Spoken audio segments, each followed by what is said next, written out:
This is the CHRILLCAST. I'm Chris. And I'm Will. And I'm Carl.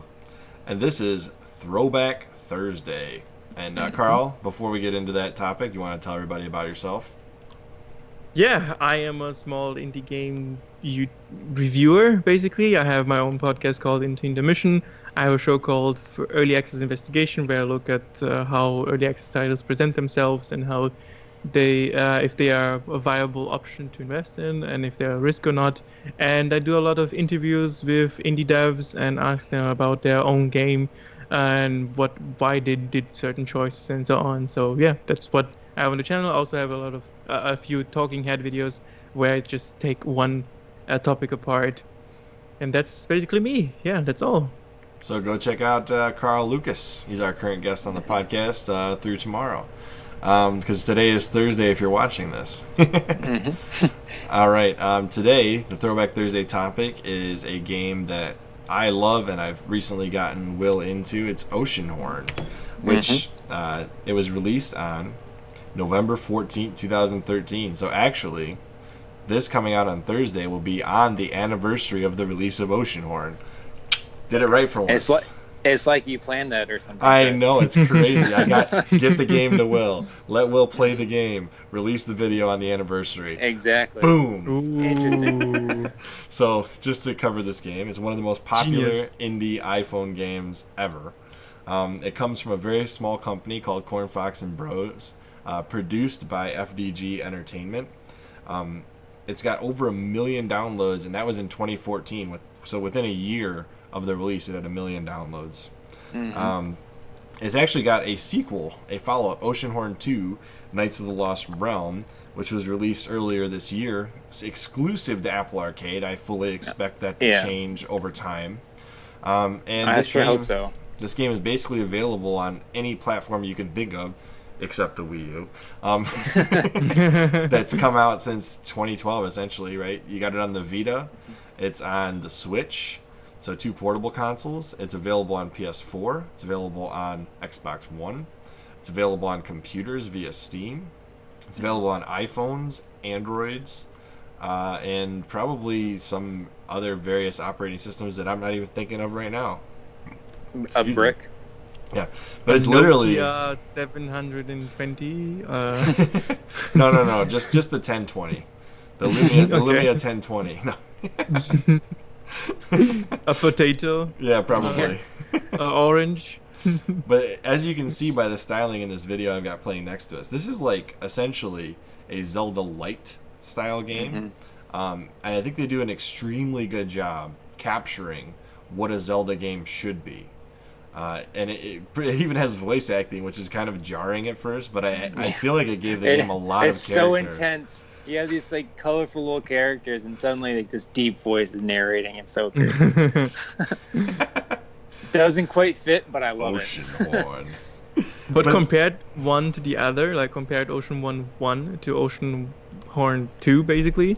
Totally different games. It is such a big jump from one to the other one. It's like, wow, that's improvement. That's like, it's like me having a mic in my bedroom to me having a full-size studio, basically, with cameras and lights. And like, this is like a big improvement. I wonder why they gone into this whole exclusivity thing, because this could be something like, hey, people are getting bored of Breath of the Wild. Why not play Oceanhorn 2? Like, I think that's why Apple paid them a lot of money. I have to think. I mean, because this game, I mean, given how many downloads this game has, I mean, it had 1 million in a year. I with every console release, it sold more and more and more and more copies. I have to imagine they're sitting on a pretty good nest egg. So for them to go Apple exclusivity when they didn't have to, probably got some good money for that. I don't fault them for that at all, especially if no. Don't get me wrong. It's like I don't fault them. It's like indie game devs have to do whatever indie game have to do to keep the lights on. But it's like, this would be a perfect angle right now to say, hey, getting bored of Breath of the Wild, probably want to try something, some throwback stuff, from the Zelda era. So yeah. But Oceanhorn 1 is on the Switch already. Okay. It's like going from A Link to the Past straight to Breath of the Wild is the market improvement. Yeah. Which is amazing. I wonder where they're going with this, right? Like, because this is clearly was a step. Oh yeah, Yes. Like, major step. so where are they going with it? And VR. I mean maybe. And this is like a small foreshadowing. Risk of Rain did the similar stuff.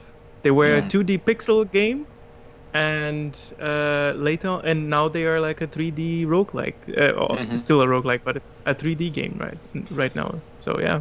This game is enough like Breath of the Wild, but enough different than Breath of the Wild that it has its own interest in it. Like you've got Yeah. what I understand from reading of the game. I haven't played it yet. I intend to because I'll probably get Apple Arcade for a month or two and play through this game. But this game is essentially if you took Breath of the Wild and added on 2 AI companions that you can swap between, Mhm. and then also it has kind of like a little bit of a Fable aspect to it, I think. It does. It kind of looks like Fable and Oakvale specifically. So essentially, you're getting a full-blown Zelda game with some extra elements to it. I would say it's more akin to like Twilight Princess or like a Wind Waker, Mhm. basically because I think it's more linear than Breath of the Wild is. You're not getting like a full-blown open-world game, to my knowledge, especially not from an indie developer like of this size. But it is a good game, and it's got so much going on for it. The combat system looks something like similar to Assassin's Creed actually, where you have to With like the objectives. you have to wait out how the enemy behaves and like taunt him so he attacks you and you block and then attack back. So the combat system looks interesting at least. You know what's kind of neat is watch this next part here. This is going to show you the enemy type that he just took. You see, that's the enemy type there in the original, right? That little thing. And then you see it in here in like a full-blown 3D look, and it's like it's crazy. it's such a marked improvement from the original. Now this is like a prequel to the story of Oceanhorn, by the way. The he's I basically didn't know that. yeah, this is So like he's- like 1,000 years his prior father. or something. No, like okay. he's like a descendant of this guy. That's what I remember reading somewhere. Now, hopefully nobody jumps on here and says you're wrong, because I can't refute it right now. But I'll look at it later. But I mean, this is so cool. Yeah, it looks amazing actually how different it is from the first one. And the first So one's if you good to go- begin with. Yeah, if you go back to the first one, one thing that I find frustrating about it is that you can't jump off those ledges. See? Oh, wait a minute. Maybe it's just mine. He just What are jumped you off doing it. wrong? You can't doesn't jump jump off. on the ledges. You can't Yeah, jump you up definitely the can't. ledges. No, you Yeah. can't do that. Or this, you can't jump off like into the water right there. Like, it No, you seems can't like you do should be able that. to- I don't believe you can anyway. Maybe you should look up man. Oh well. You're wrong. Yeah. No. Comment down I'm below clearly- if he's wrong. Comment down, like tell him that he's completely wrong. Make sure you doesn't tell him get in it right. every language you can possibly think of. Exactly. Yeah. That way we get Translated more views because you got the Japanese. Spanish, the Brazilian, not the Brazilian, well, Peruvian. That's not a language. No. Portuguese. man. Japanese, Portuguese, exactly. Japanese. DW Relive, comment in Japanese. But anyways, let's see. So he's going through the dungeons. The dungeons are not they're not that hard compared to like a full blown Zelda game, but Zelda games aren't that hard either once you get the hang of them. And the puzzles are interesting enough that they kept my attention throughout the whole game. There was a couple parts I even got frustrated on, which means that they did a good job building. And it wasn't frustration because of the game mechanics. It was frustration because I couldn't solve the puzzle as quickly as I expected to. Like There was one part that I got frustrated in one of these caves where you had to go around to pick up or go around this rock to get to a chest. Mhm. And where you couldn't see when you're going around the rock, there's a little hole that you could fall into. And I kept falling into it. I was like, what is going on? Like, what is happening? I feel like they did here? this on purpose to you, Will. And you just had to like push the cursor out a little bit further. You can't see the hole though, so I don't know how you're supposed to know that was there. Yeah, but that's a basic problem with phone games, right? Like where you put your finger and you cover something up the screen. So that might be like a inexperience from the developers that they didn't know. Okay, you're using your fingers, so maybe not use it right there that cover up the screen. So yeah. But for a first game, this was extremely Yeah. well done. I mean, I couldn't Extremely well believe made. it looks like if you were to mix A Link to the Past with not Oceanhorn. This is Oceanhorn with Legend of Zelda: The Wind Waker. Like if you put the aesthetics of the Wind Waker onto Link to the Past and make it isometric styled, then boom, this is Oceanhorn. And it's not a long game per se, but there's enough content here that kept me entertained. Actually, I own this game physically, by the way. Oh, okay.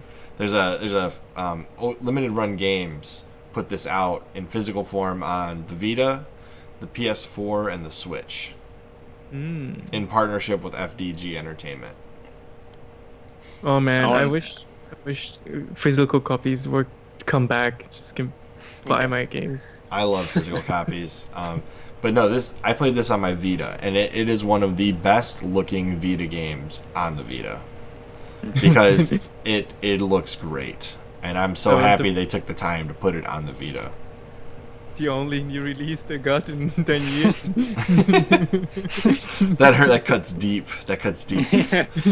I bought a lot. Console, isn't it? The problem is it's not far from the truth. It's like, yeah, they've just forgot about this technology. It's actually pretty good. You say that, but there's been a lot of. It's so funny. Everybody has his opinion of the Vita, and Will and I are gonna have to do a Throwback Thursday on the Vita at some point because there are so many games that came out well after the Vita was pronounced dead. And I bought a lot. I know that. Like, it's a touchy subject for Chris. The thing is like it just stopped marketing. It's like it's just like we're not gonna like the Sony lost its interest in the whole thing. Yep. You know what's crazy? I had no idea there's little touch pads on the back of it. I had no idea. Anyways, not to get off subject, Oceanhorn is probably one of my favorite games that's come out from an indie developer ever. I think it's probably up there with what was the other one I was thinking of? Why don't you guys jump in here? I'm gonna think for a second. Oceanhorn? I mean, that is the one we're talking about. I was looking at the footage and it's like the second game, right? Oh yeah. And the second game is like it flashes everything out, like the environment. It doesn't look like an indie game. Yeah, the environment looks better because now you have like the visual cues of 3D environment, right?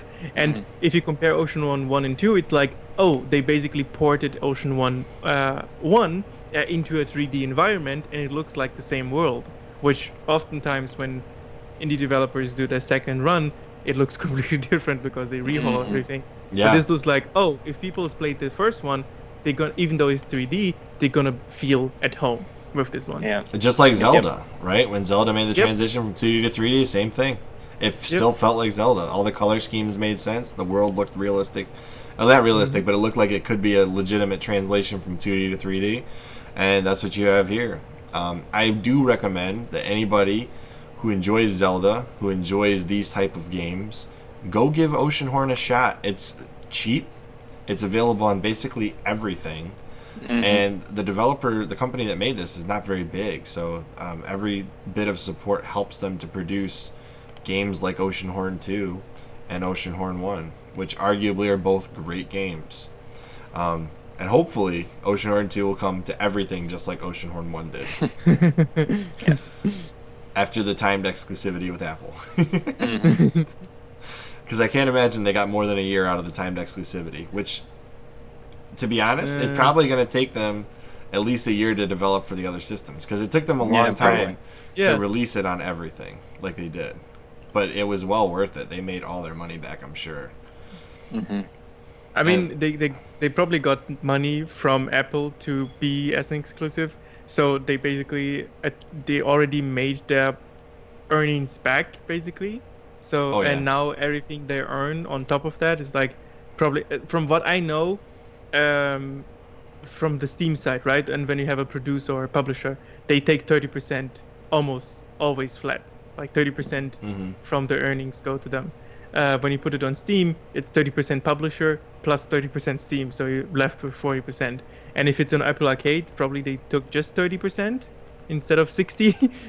So they will probably make money on this one. And it looks like people are buying it and enjoying it. So I think the only hurdle is it's on Apple Arcade.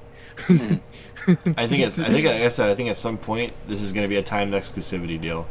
Yeah, and they will be releasing it somewhere else. Because right now, they developed for Apple first. That's how they did the first one. They released it on Apple, the iPhone first, and then after that, they did it on Apple TV. It's on the Apple TV, even the first one. So, and I'm imagining that this is probably on the Apple TV as well, depending on which Apple TV you have. Probably not the Apple TV 2. It's been dead for a while.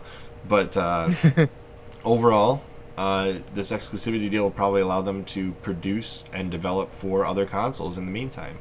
And by the time the exclusivity is out, they'll probably be pretty close to releasing it on other consoles. So I really look forward to that, and I hope that's the case. Yeah, me too. Because I would hate to have to play this on a phone, personally. Yeah. Yeah. Anyways, anything to add, you guys? Yeah, I'm good. And one last thing, I do like to quick last thing. I like to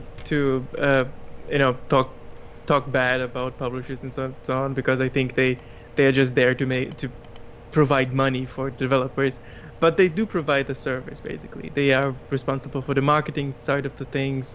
They give you enough stability so that you can continue developing your games. So every time I mention publisher bad, it's like, yeah, publishers are bad, but it's like at the same time they actually provide stability for the developer to create something like Oceanhorn, and even Oceanhorn 2. Like, without the publisher, there would be probably no Oceanhorn 2. So yeah. That's probably true. I mean, even with everything they did with Oceanhorn 1, without the correct marketing strategy, I never would have seen it. Yep. And, with that being said, controversial statement. EA saved BioWare. Look it up. And now they're killing them. Yeah. Yeah. Go out and buy Oceanhorn. I love this game. I love the development of it. It's fantastic. I'd love to see them make more games. So help them out. This is not a paid advertisement. I need to state that now. This is not a paid advertisement. Wink, wink. Come on the podcast, Corn Fox and Bros. I'd love to talk to you. As always, I'm Chris. And I'm Will. I'm Carl. And we will see you on the next CHRILLCAST. Bye-bye.